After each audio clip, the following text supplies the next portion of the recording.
Thanks for that really kind introduction, Tina. So, yeah, I do remember that vividly. That was, for the trainees who are in our audience tonight, Eclipse is such an important meeting. You'll meet colleagues for life that will really transform your career in a positive way. And so the meeting of me and Tina in 2009 at Eclipse is an example of that. Now here we are.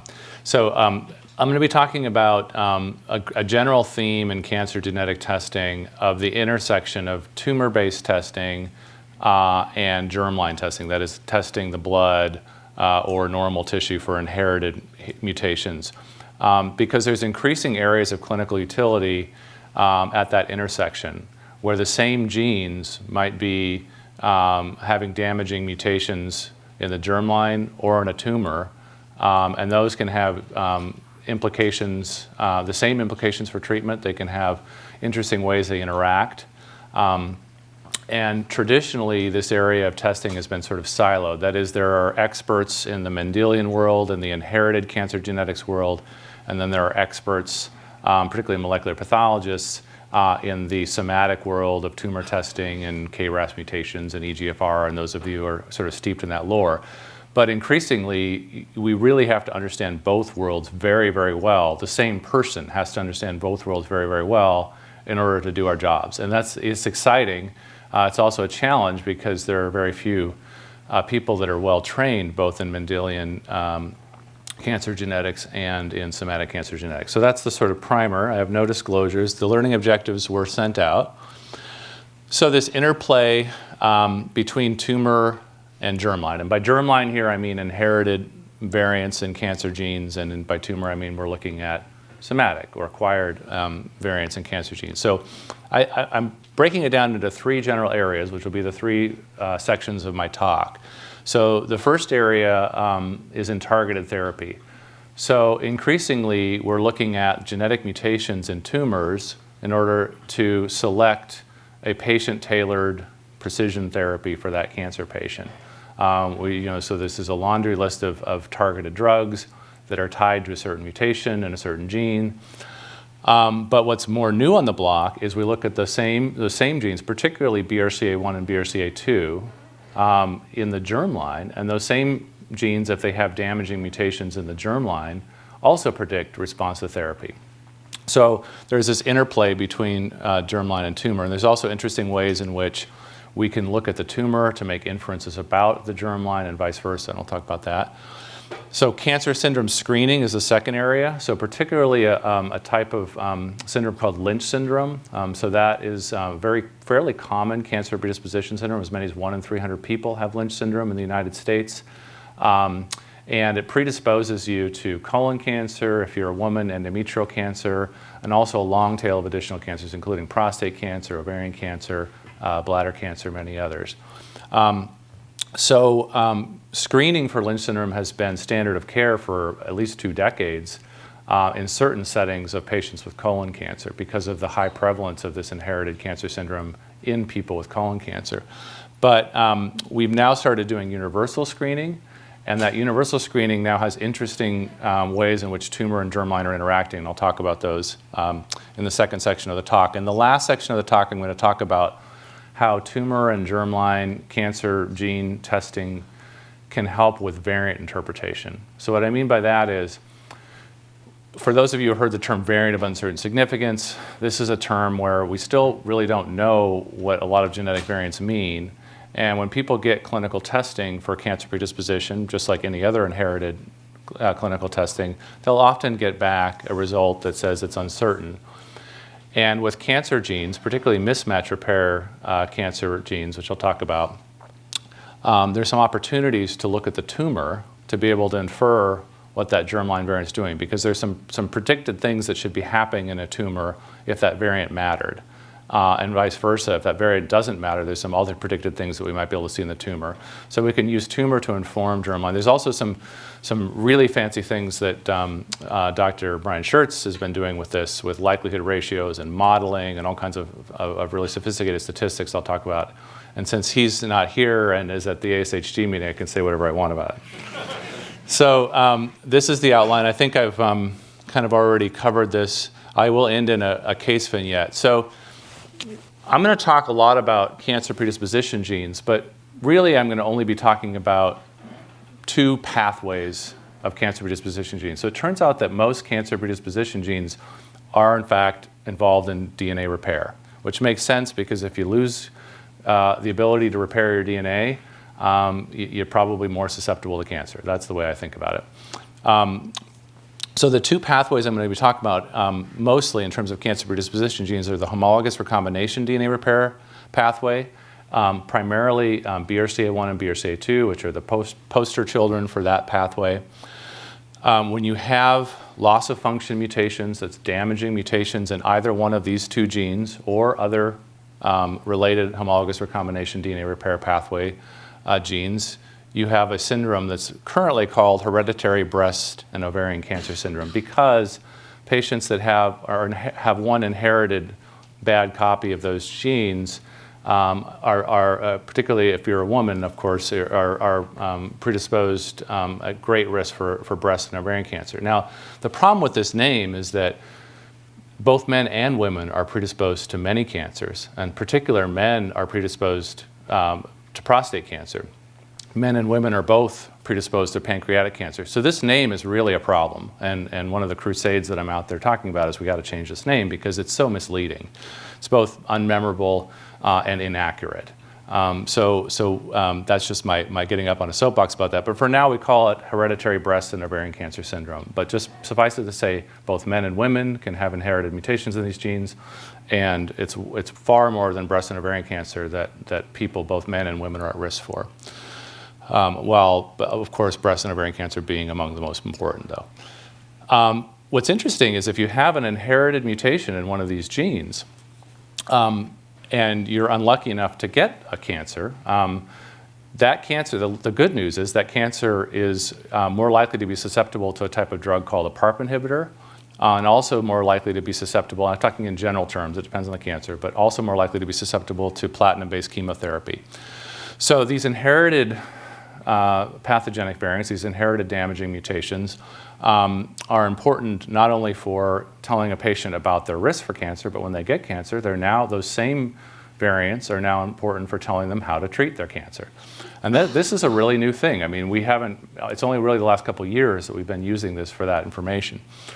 And the second pathway I'm going to talk a lot about, particularly in the second part of the talk, is mismatch DNA repair. So this is another DNA repair pathway. The 4 genes we care about most are MSH2, MSH6, MLH1, and PMS2. I've given a couple of genes in that pathway up here. MSH2 and MLH1 are arguably the most important overall. And I already mentioned, if you have an inherited mutation in the mismatch repair, DNA repair pathway gene, you have something called Lynch syndrome, which is about as common or maybe even more common, depending on who you ask, than hereditary breast and ovarian cancer syndrome. We're going to change that name, but for now we call it that. It's very common, but it's not as well recognized. I don't know if it's just that we just haven't done as much marketing to get the word out. I'd argue it's just as important, but it's not as well sort of absorbed into the public. Most people have heard about the breast cancer genes. They kind of know about that. They know about Angelina Jolie. But the general public has not heard about Lynch syndrome as much, but it's about as common and just as important, or arguably just as important. The interesting thing about this, like homologous recombination DNA repair defects, mismatched DNA repair defects are now, in addition to being associated with an inherited syndrome, also associated with response to certain kinds of targeted or certain kinds of therapy to cancer if you have these. So, particularly immunotherapies. So if you have defects in mismatched DNA repair genes in your cancer, those cancers tend to get many, many, many mutations, and they also get a kind of a cancer phenotype that we call microsatellite instability, and that makes that cancer generally more susceptible to certain kinds of immunotherapy called checkpoint blockade immunotherapy. So these are the so-called PD-1 and PD-L1 inhibitors. And there's now FDA approval on this basis for at least one of these immunotherapy drugs on the basis of deficient mismatch repair tumor. So it's really interesting how these are interacting. So the FDA has now approved at least 3 PARP inhibitors and counting for ovarian and breast cancer. The first PARP inhibitor was approved in 2014 for ovarian cancer, and most recently in 2018 for breast cancer. Two of these three drugs, the use of that drug in the cancer depends on the BRCA1 and BRCA2 mutation status. So at least one of those drugs, you can use either somatic, that is acquired mutations in those genes, or germline. So germline and somatic paired BRCA1/2 testing is now becoming standard of care for clinical scenarios and cancer types in which there are FDA-approved drugs that are based on that mutation status. So this is really the first time, it's really the kind of approval of these drugs that's really driven clinical utility of paired germline and tumor testing. And that's not just, you'll hear people, when you hear it, for those of you kind of steeped in the world of tumor testing, you'll hear people talk about, well, you need to have a germline control or a normal control so you can better understand what's happening in the cancer. And it's sort of just to filter out the sort of germline stuff so you can understand the cancer. That's not what we're talking about here, though. We're really talking about a paired test where both the germline and the tumor are on equal footing. You're getting useful information from one and useful information from the other. One is not a control for the other. They're both sort of on equal footing. So this is really a new concept, and it's exciting because, again, you know, it forces us who do this for a living to have to understand both the Mendelian genetics and the somatic genetics, and they interact in such interesting ways. For the FDA approval of PARP inhibitors, I'd say that other cancers are probably close behind. They're not approved yet, but prostate cancer in particular, there's some pretty good data now from phase 2 trials, and there's ongoing phase 3 trials that suggest that these same mutations are going to be predictive of response to these same therapies in prostate cancer. So there's another theme evolving around this, in that it's what I like to call cancer agnostic biomarkers, right? So this is another really revolutionary concept, right? So instead of saying, well, I have, you know, cancer X associated with biomarker Y, we're increasingly getting to the point where there are certain types of biomarkers, particularly these pathways, that probably predict therapy broadly. And FDA has recognized this for mismatch repair. They've approved a drug agnostic of cancer types. So we'll talk about that in a minute. So let me just talk about PARP inhibitors a little bit more. I'm giving the example of prostate cancer because I study prostate cancer, but this is just really an example. And this is not my work I'm showing here. This is the work of Johan de Bono and Joaquim Mateo over in the UK, and many others, who led a study called the TOPARP study, which was published now a few years back in the New England Journal. And it was a relatively small number of patients, only about 60 patients, all with the most advanced forms of prostate cancer, and treated with a drug called olaparib, which is a type of PARP inhibitor. The interesting thing about this study is that they stratified the patients based on DNA repair defects, so primarily homologous recombination, DNA repair, and some mismatch repair. And the point of this slide is that the patients on your left that responded to the PARP inhibitor, those 16 patients, 14 of them had damaging mutations in which both copies of one of these DNA repair genes was predicted to be inactivated, whereas of the 33 patients that didn't respond to this drug, only 2. So, you know, this is probably better than the truth is going to be. I mean, you have small numbers, you have ascertainment, but that said, this is being repeated in larger trials. So I think that the predictive value of this was off the charts, and we've never even seen something this good in terms of a biomarker prediction. So people got very excited about this. It is, again, small numbers, and, you know, we need more data. But largely on the basis of this study and a few other similar studies, the FDA did put one type of PARP inhibitor on kind of fast track for approval. So it's not approved yet, but it's on the fast track. So I think it's likely that this is going to be predictive. Kind of in parallel with this is work that I was lucky enough to be involved with. This was a large consortium funded by the Stand Up to Cancer, Prostate Cancer Foundation, and then also ACR, the so-called International Dream Team, which was 8 institutions all getting together around the most advanced forms of prostate cancer. And what we were doing, so I got roped into this, and very happily roped in, because they needed people that knew the sort of clinical lab side, the molecular pathology side, and you know, there were a lot of experts on the somatic side, but what I quickly realized is that there weren't quite as many people who really had that deep expertise on the Mendelian inherited side. And the nice thing about these large studies is that we were doing both tumor and germline paired testing. We were doing exome testing in this research case and across many institutions. So we had that germline data.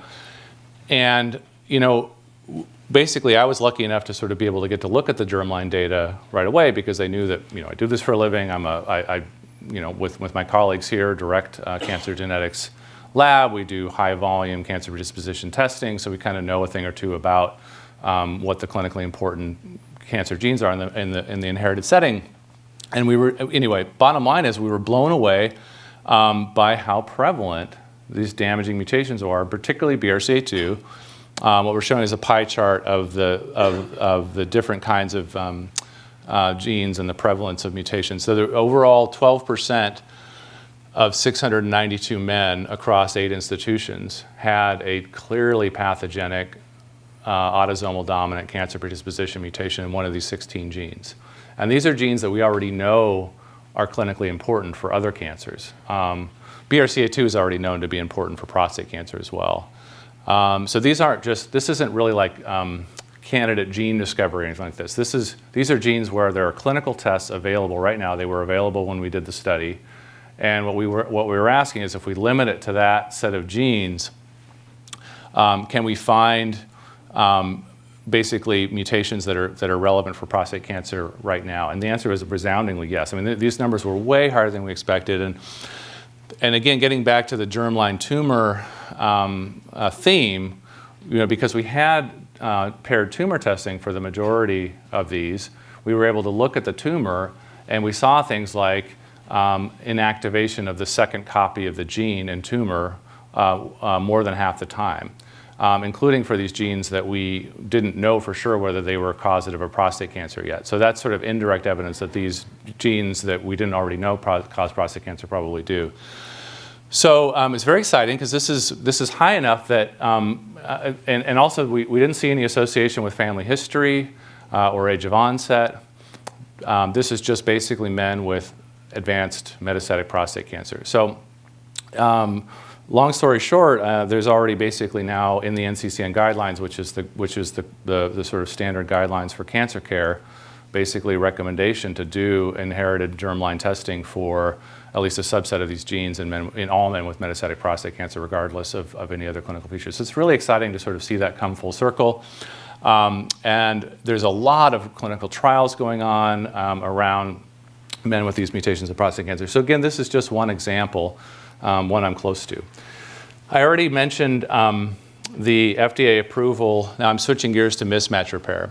The FDA approval of this PD-1 inhibitor called pembrolizumab for any cancer that has evidence of deficient mismatch repair. So again, this is, I mentioned before, this is the first time we've had a sort of tissue agnostic biomarker approval, and it's just really exciting. And it also, from us in sort of lab medicine world, it's also a huge challenge because now we have this biomarker that we've been doing for a long time called microsatellite instability, which is a surrogate of mismatch repair deficiency. And we need to make sure that that biomarker works beyond the uses that we've been doing so far. So we've mostly been doing it in colon cancer and endometrial cancer up until a couple of years ago. Now we're doing it in almost every cancer because it's now a therapeutic biomarker. It predicts whether those patients can respond to immunotherapy, at least in the advanced setting after exhausting standard therapies. So I'd like to highlight the work of Steve Salaponte in our department and Sheena Todd-Hunter and also Jennifer Hempelman, among many others in the genetics and solid tumors lab who have really been pioneers in developing methodology to detect microsatellite instability. And microsatellite instability, again, it's the phenotype that a tumor that has mismatch repair deficiency shows. So it's basically a surrogate of deficient mismatch repair, and it is a test that can be used now to select immunotherapy.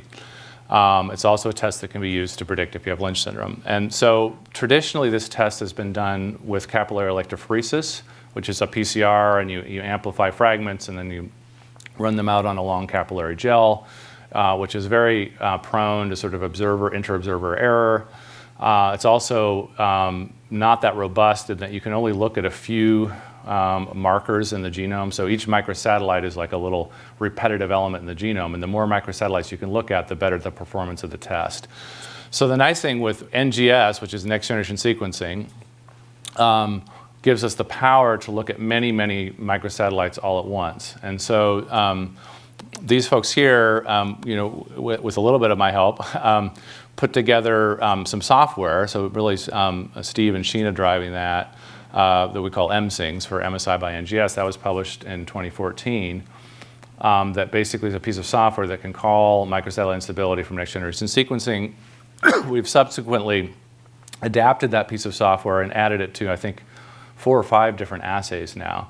So the nice thing about that piece of software is that it can be applied to many different kinds of next generation sequencing assays and validated. And one of the nice things about this too, for those of you who understand microsatellite instability, is that it doesn't require a matched normal control. So traditional microsatellite instability testing has required, or a lot of people recommend that you run a germline control because there are germline polymorphisms in those microsatellites that can be misinterpreted as positive results and gives false positives.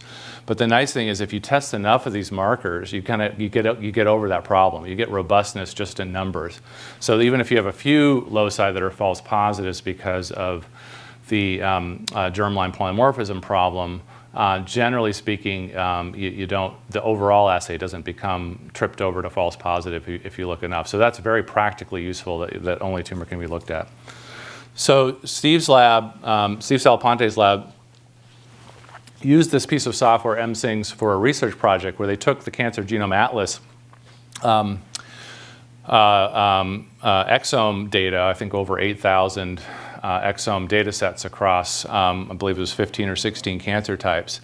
And the bottom line is that you can find evidence of microsatellite instability in just about every cancer type at some frequency. So the ones that have the most are uterine cancer, colon cancer, stomach cancer.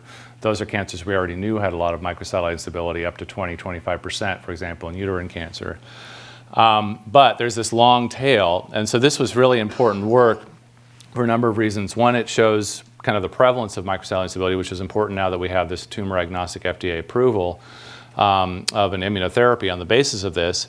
But it's also important because what Steve showed is that it's every tumor type not only has a different prevalence of overall microsatellite instability, but the actual microsatellite markers in the genome that are contributing to that overall microsatellite instability are different from tumor to tumor. So microsatellite instability in prostate cancer is not the same as microsatellite instability in colon cancer, is not the same as microsatellite instability in stomach cancer. And so that has really important diagnostic implications now that we have FDA approval of a drug on the basis of a single test. And that test was validated for colon cancer.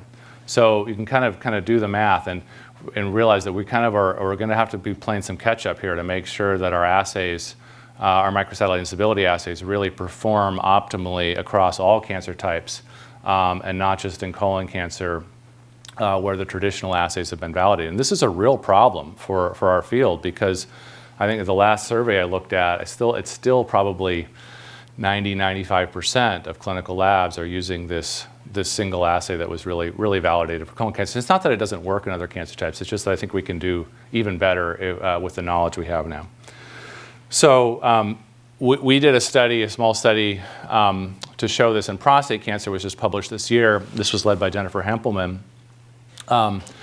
And what she showed is that if you basically look at prostate cancers that have a gold standard microsatellite instability status by deficient mismatch repair gene mutation, if you take that as your gold standard, and then you compare the traditional kind of 5-marker capillary electrophoresis MSI assay to an NGS-based expanded assay, bottom line is the NGS expanded assay performs a lot better. So there were 8 false negatives, which was only about 70% sensitivity. compared to only one false negative over 95% sensitivity using the NGS method. So this does have practical implications, that these assays aren't necessarily going to work as well in other cancer types, even though they're being used that way now that the use has been expanded. Okay, so the types of tests that I've touched on.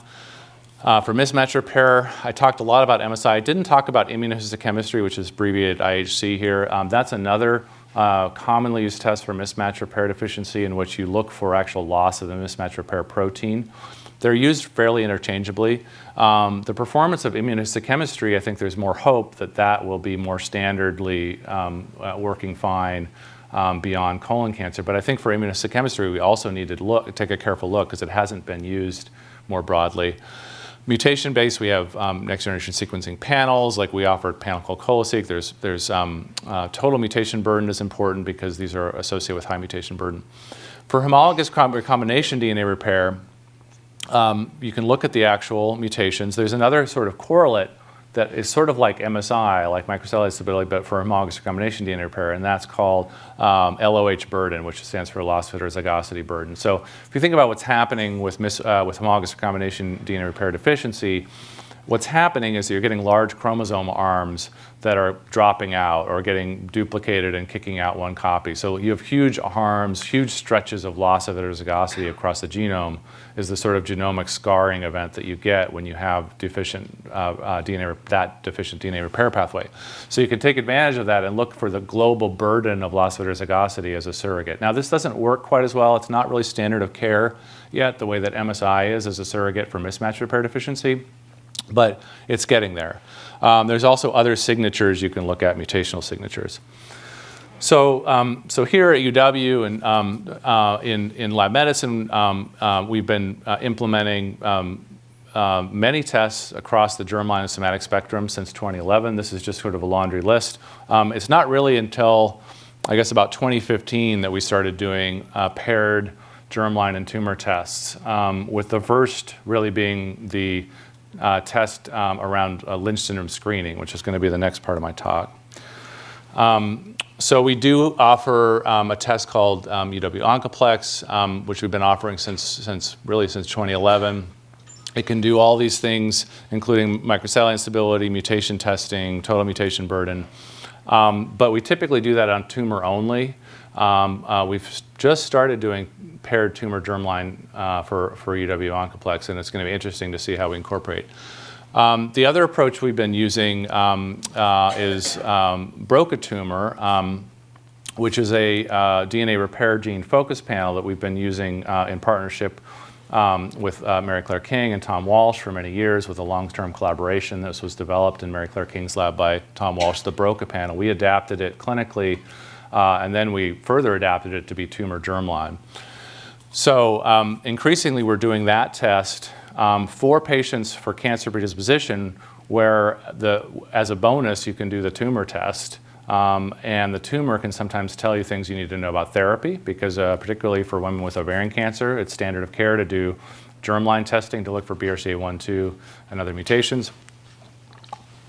But it's also increasingly standard of care that you need to look at the tumor for those same mutations for therapy. So why not just get it all up front? Because for us who are interpreting these tests, it actually helps us interpret the variants. It helps us interpret what's going on overall if we have both the tumor and the germline. So it is more expensive for the lab to do, but it gives you a lot of information. And our current test is about 65 genes. One of the nice things about this test, too, is that we capture whole genes, not just the exonic regions, not just the coding regions. We capture all those sort of spacer regions, the introns as well, and that really helps with things like copy number analysis. It also helps with things like rearrangement mutations, like translocations and inversions, which can be very helpful on the tumor side. So, I mean, one of the things I want to emphasize, too, is that all these tests are done, they're not black box. This is much more analogous to interpreting like a PET CT or, a very complicated, surgical resection by an anatomic pathologist. Is much, much more close to that than it is, reading out, a PSA level or a CBC or something like this. It doesn't fit neatly into, a lab test even, to be honest. This is much more the practice of medicine at this point, because these tests are so complicated it's not even enough for one expert, really, I'd say, to look at the data. You need a team of people to be able to review this data. So the performance of these tests is really directly proportional to the strength of the team and the people who are interpreting the data. And Brian Schertz has actually shown, he's published on this, about how the sensitivity and specificity of the assay changes on that. So we take this multi-director review approach. It's great, too, because we collaborate with our colleagues in pathology, in hematology, in medical genetics, in oncology, urology, whatever sort of specialties sort of fit into the sort of area of care that we're looking at. We bring in these multidisciplinary review teams and get robustness that way. So it does take a little bit longer, and it's resource intensive, but that's one of the nice things we can do at an academic medical center. Is that we're very lucky to have all these very talented colleagues who are interested in doing this. Okay, so tumor sequencing and a Lynch workup. So I said at the beginning, I'm talking about mismatch repair deficiency now. So these are people that have inherited mismatch repair gene mutations. Again, this is as common as 1 in 300 people. This is a very common inherited cancer predisposition syndrome. Among people who have colon cancer, about 3% will have Lynch syndrome. And on that basis of relatively high frequency, 3% in colon cancer, it's now recommended that every patient with colon cancer, regardless of age, regardless of family history, gets screened for Lynch syndrome. So how do you screen? You do tests like MSI on the tumor, or IHC on the tumor, or maybe NGS on the tumor. So these are tumor-based screenings to look for the phenotypic correlate of mismatch repair deficiency. So in the process of this screening process that we're doing universally now for colorectal cancer, we kind of stumbled upon some interesting biology of the prevalence and types of microsatellite instability, at least in colorectal cancer. So in colorectal cancer, about 84% does not have mismatch repair deficiency, and about 15–16% does. When you do a screening test, either by microsatellite instability or immunohistochemistry that's positive, that is, there's evidence of loss of the mismatch repair pathway by one of those two tests, you've now ruled out that 84% chunk and you're left with the 15%. You can do another test called BRAF, V600E, or MLH1 methylation to rule out the most common sporadic cause of microsatellite instability, which is promoter silencing of a gene called MLH1. So when I was a resident even, and particularly a medical student, I was taught there was really only 2 types of microsatellite instability in colon cancer. There was Lynch syndrome from inherited mutations, or there was sporadic cause, which was always MLH1 methylation. That's what I was taught. And that's what I think people are still being taught to this day. It's not true. It's actually, there are at least 3 flavors. So it's true that MLH1 methylation is the bulk of MSI in colon cancer. It's about 10 of that 16%. But what we've learned from universal screening is that we ruled out the sporadic cause. We thought we'd rule out sporadic. So those patients should all have Lynch syndrome. And when we went to go germline test them, only half of them had Lynch syndrome. And so what's going on? Are these tests just cruddy? Are these germline tests just missing the other half? Because they should all have Lynch syndrome. We know that we know the tumor has mismatch repair deficiency. We ruled out the sporadic reason, so we're only left with the inherited reason. And so it turns out that no, in that setting, it's true that only about half of those patients have Lynch syndrome, and the other half have double somatic mutations. So that is 2 somatic inactivating mutations in those same genes, not MLH1 methylation. So, and it turns out we don't really know the exact prevalence yet, but it's probably about the same prevalence of double somatic mutation causing MSI and colon cancer. I'm just talking about colon cancer here, as it is for Lynch. So it's about 2 to 3% double somatic, and it's about 3% Lynch. So on this basis, even 3 years ago, it's now recommended in a Lynch syndrome workup to consider doing somatic mismatch repair deficiency testing in some scenarios when germline testing is negative. And the reason for that is to try to undiagnose Lynch syndrome. And so we've been doing that testing now since 2014, for almost 4 years. We were the first lab to be doing this clinically, a good year and a half or so before a commercial lab is doing it. I think there's still only 1 or 2 commercial labs now. It's a difficult test to do, but we have a great team. So our lab genetic counselor, particularly Angie Jacobson, has really been a champion for this. She's at the ASHG meeting right now, I think, talking about her work here. Brian Schertz, Andrew McFadden, and Eric Connick have also all been real leaders in this kind of testing. So what we're talking about now is testing after germline testing is unexpectedly negative. So you've done a universal screen for Lynch syndrome. You've gotten a positive tumor-based test.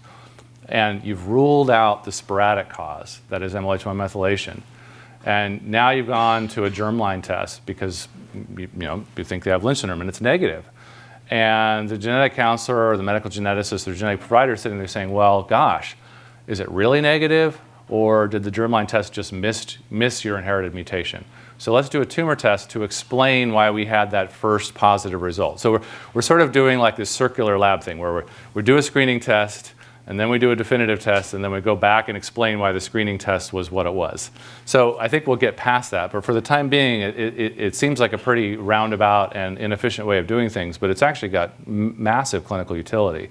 Because in practice, a lot of these patients they're called so-called Lynch-like, even though they don't have an inherited mutation because they had a positive screening test.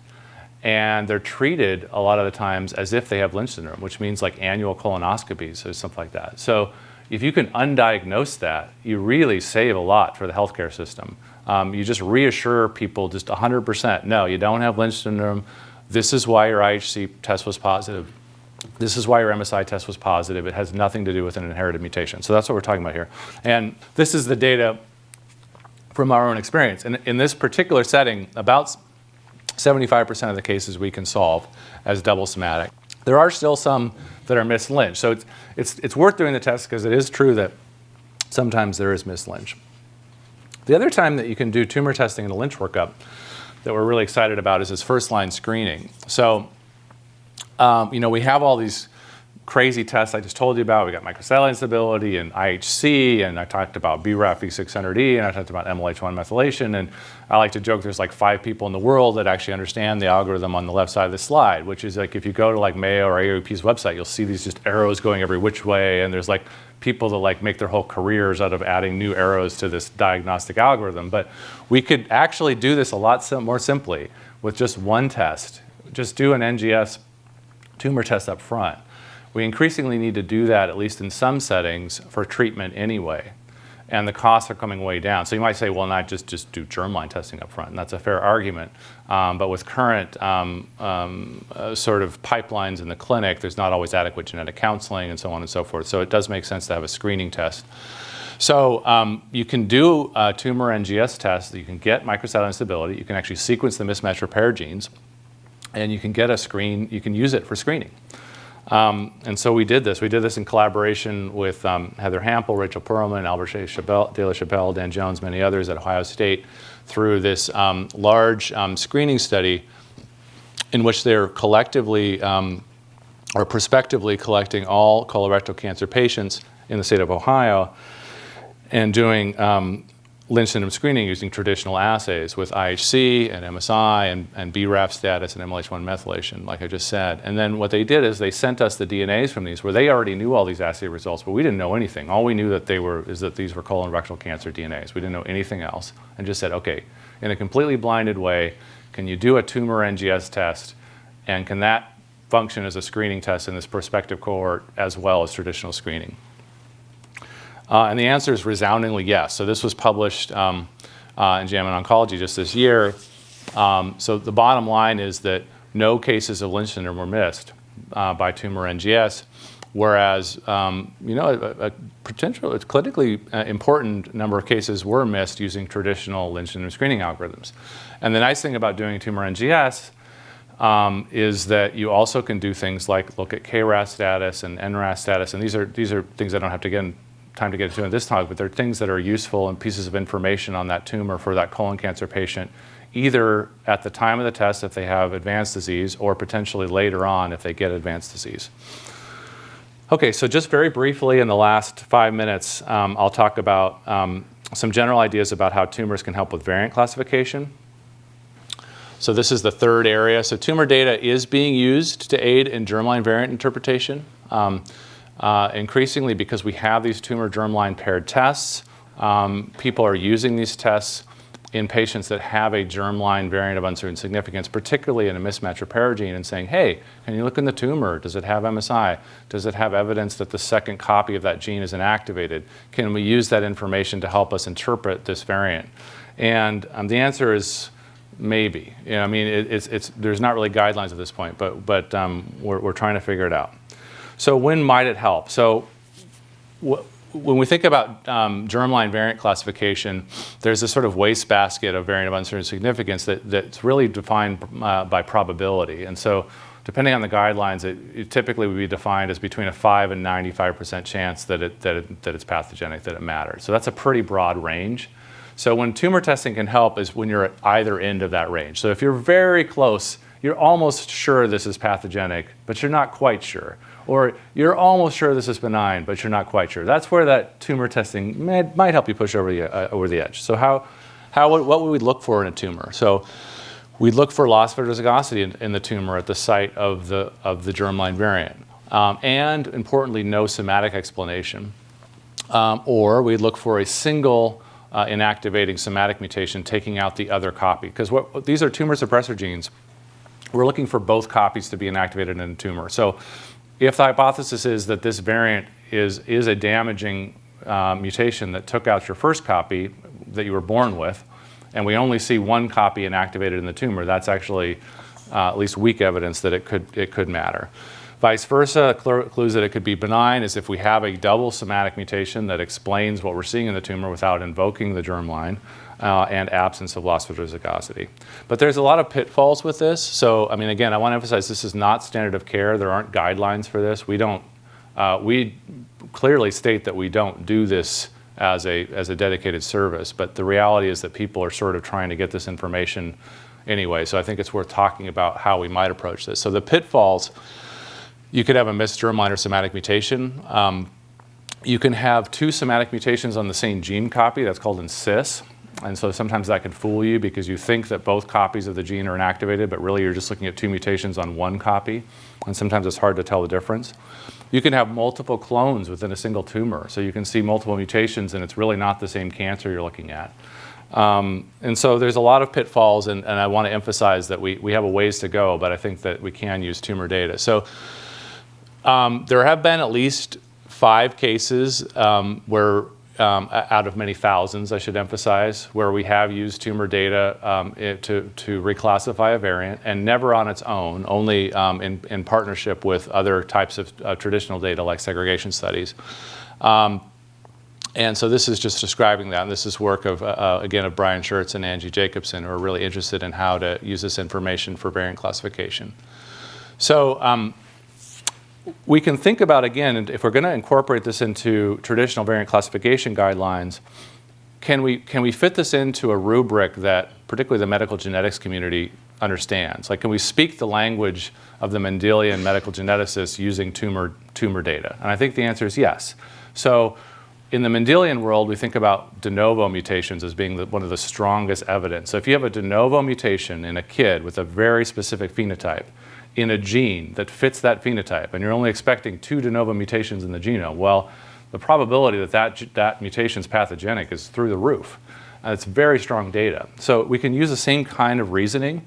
So if we have a mutation in a gene in which we have a highly specific phenotype in a tumor, like we have known protein loss of that exact gene, that's a highly specific phenotype, just like a kid with a specific phenotype. So we can use that kind of de novo reasoning. Somatic mutations are by definition de novo. That's what a somatic mutation is. So it is analogous to that. And I think there's some caveats to this. I mean, tumors are going to have many, many more de novo mutations than a germline. We have to kind of take all that into account, of course. But I think we can still kind of use this rubric and reasoning to fit these criteria into existing guidelines. And so I've kind of already emphasized this. And I think we can use this information to reclassify variants. Again, Brian Schertz just published this paper in American Journal of Human Genetics this year, outlining this approach in general. And there's a lot of sophisticated analyses. It's more complicated than what I just said, but suffice it to say that I think that we are going to get there. I think there's so many clues we can use from tumor that help us with variant classification that we can get there, and we can get there in a standard way. I'll just finish with a case vignette. So the case I'm going to talk about is a 45-year-old woman with colorectal cancer that had loss of MSH2 and MSH6 by immunohistochemistry. She had, her dad had colon cancer at 55, so she had a family history. So she had a cancer predisposition germline test done, and there weren't any obvious mutations in MSH2 or MSH6, but there was this deep intronic variant that was rare. And for those of you who know genetics, usually deep intronic variants are benign, and usually most clinical labs wouldn't even think about reporting it. But the nucleotide position was really well conserved evolutionarily. There's increasingly sophisticated computer prediction that you can do to say whether a deep intronic variant might be pathogenic by, for example, introducing a cryptic exon, which this one was predicted to do, introduce a cryptic splice site. And importantly, there's availability now more and more in partnership with colleagues here. Particularly, we've partnered with Mary Claire King's lab for this in doing RNA functional studies for patients that have variants of uncertain significance in genes that are predicted to alter splicing, but we don't know. So we can actually do a functional assay that can say pretty definitively whether that variant does in fact alter splicing if we predict it. So for all those reasons, because we have a follow-up, because it was strongly predicted, because it fit the phenotype so well, it was reported back to the patient as a variant of uncertain significance. Interestingly, in the next month after we reported this case, we saw this same deep intronic variant in 2 unrelated patients, both times as a somatic mutation in a tumor that had loss of MSH2 protein in it, and no other explanation for that loss of MSH2 protein. So pretty interesting. And we've tested thousands and thousands of cases, and we have a database of variants, and we've never seen this variant in any other case, except for these 2 cases in which there was MSH2 loss, highly specific phenotype, like that kid with de novo mutation, and in this one patient as a germline variant. So we're scratching our heads going, gosh, we really think this is pathogenic. Can we reclassify this variant on the basis of these 2 other patients and their tumors? It starts to kind of get the wheels spinning. You know, I mean, we really thought it was. So fortunately, we, through help of Sylvia Cassidy and Mary Claire King, we were able to get RNA functional splicing studies that showed, what she showed is there was an introduction of a cryptic exon and frame shift in about half the transcript. So this is expected to be a fully penetrant damaging allele based on this functional analysis. So the combination of all these things allowed us to reclassify this variant. And the final diagnosis was Lynch syndrome caused by an inherited pathogenic deep intronic mutation in MSH2 that results in the introduction of a cryptic exon and premature frame shift. So, that's the kind of thing where putting the tumor and germline together was really interesting. And I always wonder, even if we didn't have the functional assay, could we have just used that information from those other tumors in order to classify that germline variant in somebody else? And this is huge because all the family members can now get tested who are at risk. I mean, this isn't just, theoretical. I mean, this is, you can save lives with this stuff. So it's really exciting when you can solve these cases. So in summary, germline and tumor next-generation sequencing testing of DNA repair genes is increasingly needed to guide treatment. I talked about the examples of PARP inhibitors with homologous recombination, DNA repair, and immunotherapy with mismatch repair. I talked about tumor next-generation sequencing increasingly being used in a Lynch syndrome workup. And then finally, I talked just briefly about how tumor next-generation sequencing, both germline and tumor, can assist with DNA repair gene variant classification. So a lot of this work, most of this work is really done by the staff in the Genetics and Solid Tumors lab and the NGS Analytics lab. I really want to shout out to all of them because this, without them, we couldn't do any of this. And I highlighted the work particularly of Steve Salaponte, Brian Schertz, Eric Connick, Angie Jacobson, Andrew McFadden, and many others, and also our collaborations with Mary Claire King, Tom Walsh, and Sylvia Cassidy I highlighted. But really, this is a huge team effort for all this work, and it's really just been excited to be involved in so many areas. So thank you so much.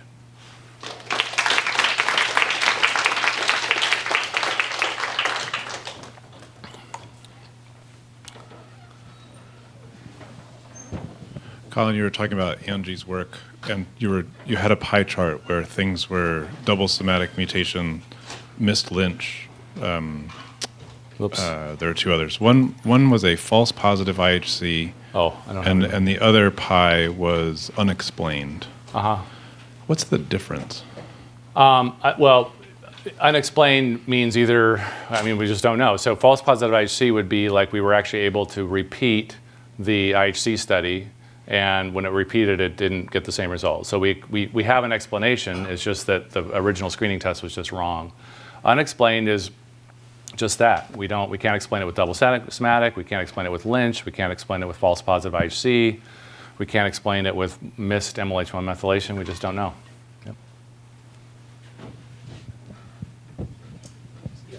I think you can hear me okay. Oh, I can, but I don't think, I think you still have to use the mic for the folks that. Anyway, Yeah. you know, thinking of where are we in trying to understand earlier stages of pathogenesis with genomics and transcriptomics by looking, for example, in the GI tract, adenomas, dysplasias, papillomas, and even controversially in prostate, old guys have a lot of benign prostatic hyperplasia. And when I was in medical school, we were taught that, no, this is not a precursor of it, in part because we're usually find the prostate cancer posteriorly, but it's not really been looked at. And I was wondering, anybody really into that now, looking at these earlier stages in depth? Absolutely, and one of the things that's a great question. One of the things that we're interested in is particularly looking at colon adenomas, particularly in the setting of patients with suspected familial adenomatous polyposis that's suspected to be de novo. So in that setting, you may not see a mutation in the blood because it's mosaic, but if you can test 2 or 3 different adenomas that are different neoplasms from the same patient, and those 3 neoplasms or whatever, how many tests, all share the same APC mutation, that's pretty strong evidence that patient has mosaic de novo FAP. So that's just one example, but absolutely, there's all kinds of other examples where people are looking at precursor lesions like that in the course of regular clinical care now for making diagnoses. It's really exciting. Yeah. Nice. Yeah. Quickly, could I add another question about, you know, this business of allelic exclusion, random autosomal inactivation of one of 2 alleles? So you get haploinsufficiency having apparently a lot of autosomal loci. How often is that an explanation for the haploinsufficiency rather than a somatic mutation? Oh, like loss of rhesigosity? It depends on the gene locus and the tumor. So if you take, for example, like P53 in ovarian cancer, huge proportion is due to haploinsufficiency of second allele inactivation. Pretty much every gene and locus has some percentage, and some it's like the bulk, some it's a minority. It really depends. It depends on a lot of local factors of whether that particular region is prone to loss of rhesigosity and all kinds of other things. But it's a good question. Yeah.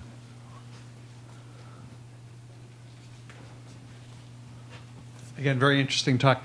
I was very interested in your comments that the microsatellite instability seems to be sometimes tissue specific. And I'm wondering, that is to say, the tissue of origins have different types of MSI. And I wondered how consistent that is, and does that say something about either the history of the cells, or can it occasionally be used to identify the source of metastatic disease, for example, of unknown origin?